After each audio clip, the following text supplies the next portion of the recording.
बेरोजगारी, महंगाई, गरीबी निरंतर बढ़ते रहना, विद्यार्थियों की बड़ी फीस, शिक्षा, किसानों के एमएसपी, किसानों के खेतों में छुटी हुई गायें जो ये 35 किलो देते हैं उससे ज़्यादा वो खा जाती हैं एक महीने में उनका अनाज। ये सारे मुद्दे हैं।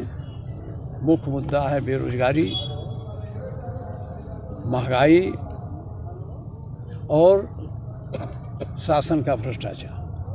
तो आप जैसे क्या विकास करेंगे अगर आप विधायक हो रहे हैं इस बार की बात तो क्या विकास करेंगे? ये बताओ, हम बात करने का तो मौका है नहीं। हम लोग तो बहुत दिन से विधायक रहे। नौगढ़ का कौन बनवाया है मुख्यालय? अस्पताल कौन बनवाया यहाँ का? यूनिवर्सिटी कौन बनवाया यहाँ का? बोलो। क्या विजन है? इस बार जीतेंगे तो इस बार जीतेंगे क्या बचा है? तो उत्तर प्रदेश में जो विकास होगा ही। इस जिले में इंजीनियरिंग कॉलेज, अस्पताल तो है, मेडिकल कॉलेज हो गया तो अस्पताल हो गया है। यहाँ कमी है इंजीनियरिंग कॉलेज की। और रोजगार परक शिक्षा देने वाले विषयों को यूनिवर्सिटी में सम्मिलित कराएंगे, जिससे जो लड़के पढ़ें वो निकलने बाद रोजगार पा जाए। यहाँ अभी इंजीनियरिंग कॉलेज की कमी है। मेरा प्रयास होगा अगर यूनिवर्सिटी बन गई और मेडिकल कॉलेज बन गया तो एक इंजीनियरिंग कॉलेज भी इस पिछड़े क्षेत्र में बनना चाहिए। कोशिश किया जाएगा। आप जानते हो उत्तर प्रदेश पिछड़ा क्षेत्र है। यहाँ निवेश करने के लिए कोई आता नहीं है। उसे भारतीय जनता पार्टी के अनुसार तो बहुत निवेश हो चुका है। उसी में निवेश में से एक हम मांगेंगे कि बाबा दूठू यूँ कर दो। हमारी सरकार अगर बनती है तो हम सिद्धार्थनगर जिले को ऊंचाई पर ले जाएंगे। मैंने कोशिश भी की थी। नदियों पर बड़े बड़े पुल बनवाए थे, यूनिवर्सिटी बनाई थी। ये जो आप देख रहे हैं जिसके कारण मेडिकल कॉलेज बना है, ये अस्पताल मेरा बनवाया हुआ। इसी तरह से बस्ती में जो बस्ती में मेडिकल कॉलेज बना है, कैली में बना है। कैली में 1991 में जब मैं स्वास्थ्य मंत्री था तो यहाँ इसको बनाया था, कैली में बनाया था। उसी तरह से सबसे बड़ी चीज़ है ये गरीबों का एरिया है। गरीबों को दवा के लिए असुविधा होती है। हमारी सरकार थी, माननीय मुलायम सिंह जी ने एक लोहिया अस्पताल बनाया था। उसमें मरीज को फ्री दवा मिलती थी, फ्री चेकिंग होती थी, मरीज को खाना भी मिलता था, उसके अनुसार उसके साथ वो खाना मिलता था, दवा का कोई दाम नहीं लगता था। मेरी कोशिश होगी इस प्रकार के अस्पताल सिद्धार्थनगर के मुख्यालय पर बनाया जाए, जिससे हमारे गरीब और पिछड़े लोगों को, जो भी कमज़ोर वर्ग के लोग हों, चाहे जिस जाति धर्म के हों, उनको आसानी से दवाएं उपलब्ध हो सकें।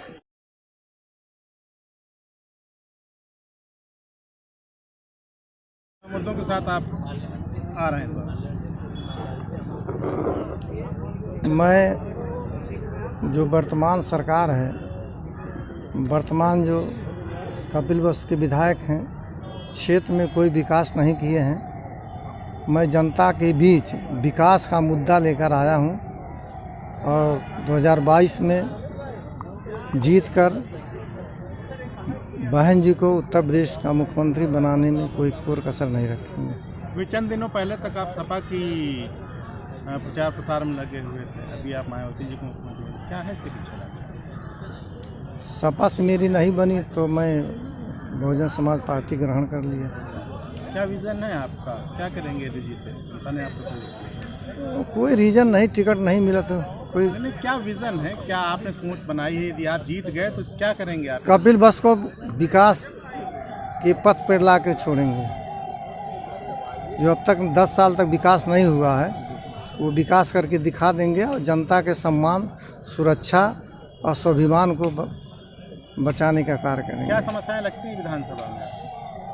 समस्याएं, जनता को सम्मान नहीं मिला है और क्षेत्र का कोई विकास नहीं हुआ। नौगढ़ से लोटन तक का सड़क गड्ढा है। तमाम ऐसे सड़कें गड्ढे हैं जिन पे कोई मोटरसाइकिल से नहीं चलता, 4 पहिया तो दूर की बात है, पैदल चलना दूभर हो गया है।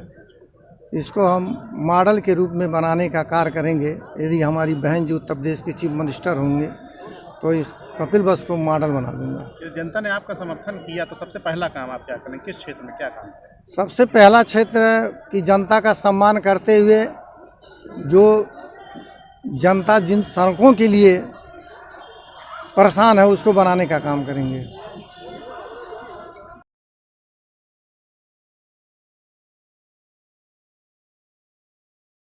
कहाँ से आज आपने पर्चा दाखिल किया है, किस पार्टी से किया है? क्या हम नाम? स्वतंत्र पार्टी स्वतंत्र उम्मीदवार के रूप में हमने आज नामांकन किया है डुमरियागंज विधानसभा क्षेत्र से। किन मुद्दों को लेकर के आप चुनाव लड़ रहे हैं? हम डुमरियागंज विधानसभा क्षेत्र में जो पिछले 5 सालों से जो भ्रष्टाचार चल रहा है उन सब को, और जिस प्रकार से भय का वातावरण वहाँ बनाया गया 5 साल में, इससे निजात दिलाने के लिए और क्षेत्र के विकास के साथ साथ क्षेत्र में समरसता हो, क्षेत्र में भाईचारा हो, इसको लेकर के मैं काम करूँगा। इसके लेकर के मैं आगे लड़ाई लड़ूँगा। अच्छा, आप जीतेंगे तो क्या विकास आपने सोचा है, क्या करेंगे डुमरियागंज के लिए? डुमरियागंज में सड़कों का बहुत अभाव है, जो भी सड़कें हैं वो जर्जर हैं, अस्पताल का अभाव है और शिक्षा की व्यवस्था कोई बहुत अच्छी नहीं है। मेरा प्रथम प्रयास होगा कि सड़कों का एक अच्छी सड़कें बने और शिक्षा की अच्छी व्यवस्था हो, स्वास्थ्य की अच्छी व्यवस्था हो। इन्हीं मुद्दों को लेकर के आगे काम किया जाएगा। एक कोई उद्योग भी डुमरियागंज में अगर स्थापित हो जाए, क्योंकि ये पूरा जनपद उद्योग शून्य जनपद है, मेरा प्रयास होगा कि अगर मुझे अवसर मिला, डुमरियागंज की जनता ने दिया, तो डुमरियागंज में एक उद्योग स्थापित करने के लिए प्रयास करूँगा। क्या किसी से लड़ाई मानते हैं आप, क्योंकि आप यहाँ बड़ी VIP सीट है, बड़े दिग्गज लोग चुनाव लड़ रहे हैं? अब मैं तो नहीं मानता कि VIP सीट हमारी डुमरियागंज की है। मैं तो समझ रहा हूँ किसी से मेरी लड़ाई नहीं है। ये जब काउंटिंग होगी, मतगणना होगी, डुमरियागंज की जनता का, मैंने 15 सालों से अनवरत डुमरियागंज की जनता का सेवा किया है, हर समाज का सेवा किया है और हर समाज के लोगों का मुझे पूर्ण समर्थन प्राप्त हो रहा है। इस आधार पर मैं कह सकता हूं कि मैं चुनाव निश्चित रूप से जीतूंगा डुमरियागंज की जनता के आशीर्वाद से।